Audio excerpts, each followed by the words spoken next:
there are literally hundreds of different types or modalities of psychotherapy out there. In fact, some researchers have estimated that there's anywhere between 400 and 500 different types of psychotherapies, which is certainly an astounding number. Now, most of these do fall into one of four broad types of psychotherapy. So the first broad category is cognitive and behavioral therapies. That came out of the work of Pavlov and Thorndike and of course Aaron Beck and many others.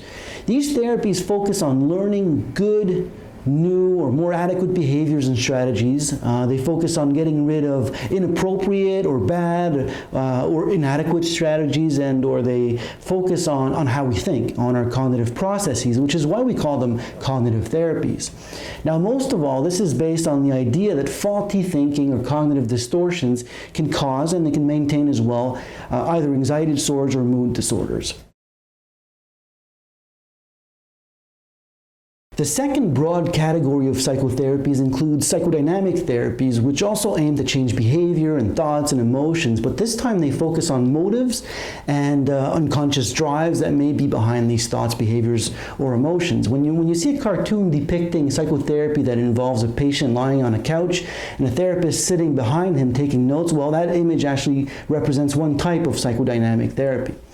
That said, it's not the only one. Today, most psychodynamic therapies are done face-to-face. Many of them are actually very brief and very effective. And then we have humanistic therapies that focus on people's ability to make choices and to develop their potential.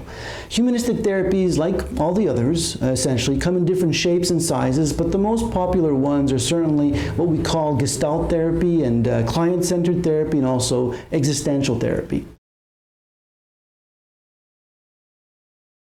The fourth and last broad type of therapy includes so-called systemic therapies that focus not only on the individual, as do the others I mentioned, but also focus on the individual's interpersonal systems. So how they relate to other people in their life, how they build and maintain interpersonal relationships, and so on. I know this was brief, but I will be doing more short videos that will be more detailed for each type of therapy sometime soon. For now, I do need to say, though, that while we have these four broad types of psychotherapy, many clinicians draw on more than one, and they develop treatments that we call integrative, and they do that in order to make sure they can meet your specific needs. So that's it for now. If you have questions that you would like me to address, don't be shy. Just email me at the email address that will appear at the end of this video. Thank you.